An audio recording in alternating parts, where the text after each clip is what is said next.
Al Sharpton, man. Al Sharpton. Upset about the DEI situation, man, with President Donald Trump. I don't have a problem with it, man. And to be quite honest with you, I've known about DEI, DEI. I've heard about it for a long time, but it never really affected a person like me or my peoples because we was hustlers, man. We was the type of people that went out and got money. It is what it is, man. I've never been given a job because I'm a minority. Never. Never, dude. I was always better. It is what it is. I'm just telling the truth. I'm not bragging. It's simply the truth. I've worked for several corporations, man, big corporations, worldwide corporations. And in certain situations, I'll give you an example. I mean, I eventually got the promotion, but I was up to be an area manager for a certain company.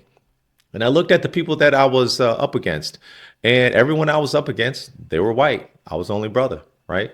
But I was a President's Award winner, Fleet Growth Award winner, Customer Service Award winner. I've grown locations, man. Like I was the man. I was at this company, man. And what I did was I did an Excel spreadsheet and said, "Hey, these are all of the things that we are being judged by, right?" So I took each category and I showed how I was better. I was like, man, I took it a step further. I said, I'm better than all of them in all of these categories, all of them, dude. And I knew I was going to become the area manager.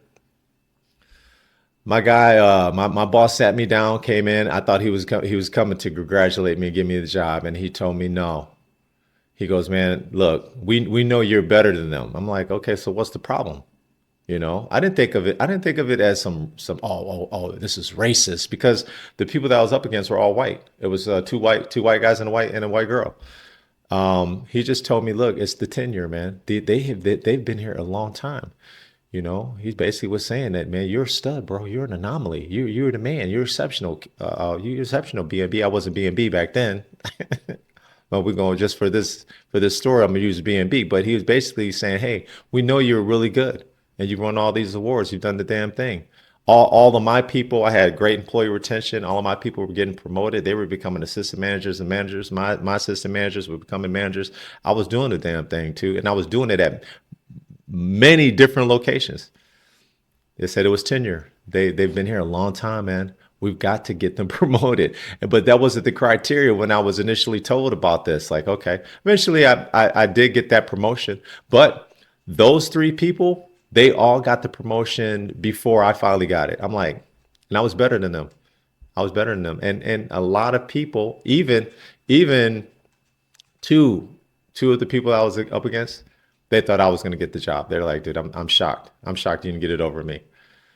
I didn't say anything. I just kept working hard, man. I didn't use race. I've never been a DEI hire, so this type of stuff didn't affect me. So let's look at your boy, man. Your boy, Al, man, he lost a lot of weight, man. Al Sharpton. Well, Reverend Al Sharpton taking a stand against President Trump's moves to end diversity, equity, and inclusion programs at companies around the country. Fox 5's Duarte Geraldino is live in East Harlem with more on how a day of shopping took on a more profound meaning. Hi, Duarte. Hey there, Arthur. The Reverend Al Sharpton is trying to send a message to businesses. If you don't support DEI, there are a lot of Americans who won't support you. This is what he did today. He bought $125 gift cards and gave them out to people, brought them over here to this East Harlem Costco and let them shop to send a message that if they support Costco's going to support them. We will stand with those that stand with us.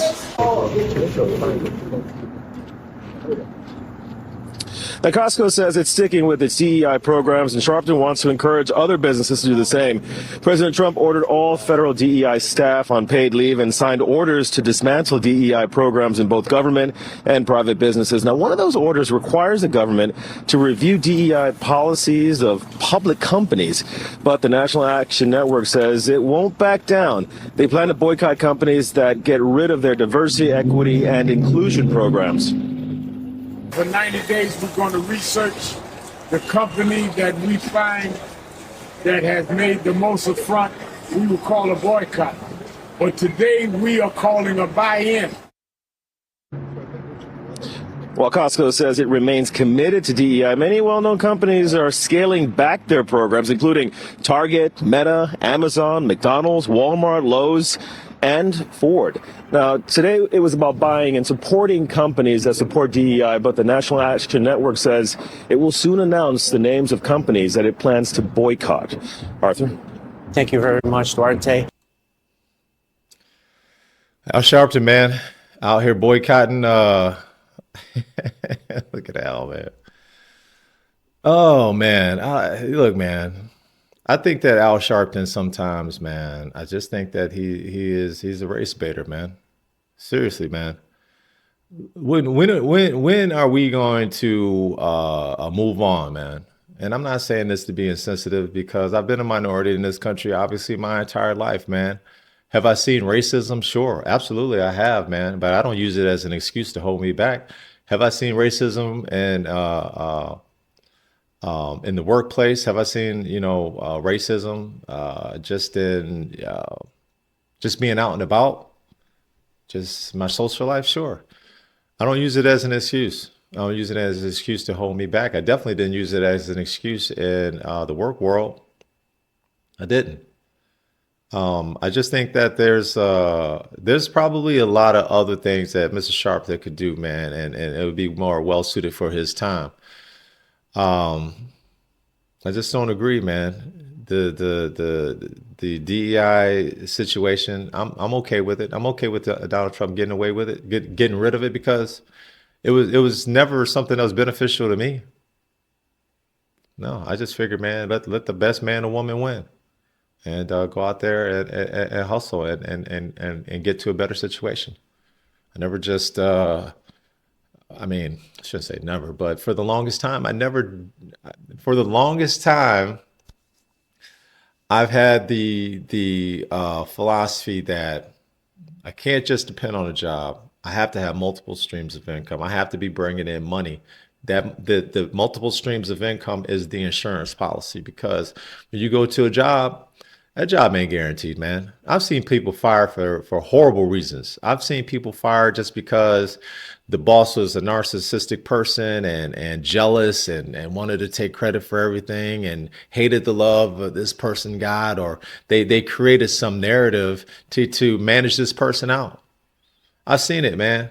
So my philosophy, man, look, get the job because you're the person because it's on merit. You're the best person for the job. Does the best person for the job always get the job? No.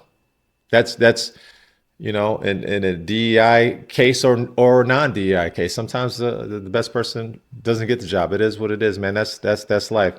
I just think that this another thing to handicap us. My thing is for this country, let's continue to take steps to get better, but we have to be willing to go out there and take steps to get better. Are we better than we were 200 some odd years ago? Of course. That's because we are taking steps, man. Stop using these excuses, dude. Go out there and understand there's going to be unfairness in here. I mean, call it out, attack it, fight it, but let's stop letting it hold us back. It's just unfair, man. Life is unfair. That's just a reality. I teach my kids that. These are the things you're going to encounter in life. It's really up to you. It's up to you and your attitude and your resolve on how you're going to handle it and how are you going to move forward. Stop letting the N word have such a control and power over us too, man. We need to get rid of that, man. We need to continue on this path, man, of annihilating racism, man. And let's just get to us being God's children. It is what it is, man. I think people hate. They use racism to hate, or they're really into that way of thinking. I think it's delusional, man. I think it's just an excuse. It's just an excuse to hate people. I've met shitty people in all backgrounds, man. All ethnicities, nationalities that I've dealt with, man. I've met great people and I've met shitty people, dude. I've met great people at the workplace who really, really deserve to get that spot, and I've met people who didn't deserve to get that spot. Like, dude, this mug is trash. Oh, Al Sharpton, man. Al Sharpton doing what he do, man. He riling people up, and I don't know, man. A lot of things, the majority of the things that Al Sharpton talks about, I disagree with, man. I just disagree with the guy. To me, I don't. I think he's politically motivated too. I think that he's. I mean, he's on a lot of political shows. He's Democratic leaning, and I think a lot of the way he thinks is, I think it's the wrong way. But that's just my opinion. He has a right. He has a right to think the way to think the way that he thinks. But I just think that he's disingenuous in a lot of it, and I think there's a lot of ulterior motives when it comes to Al Sharpton. I can't even call him Reverend, man. You just Al.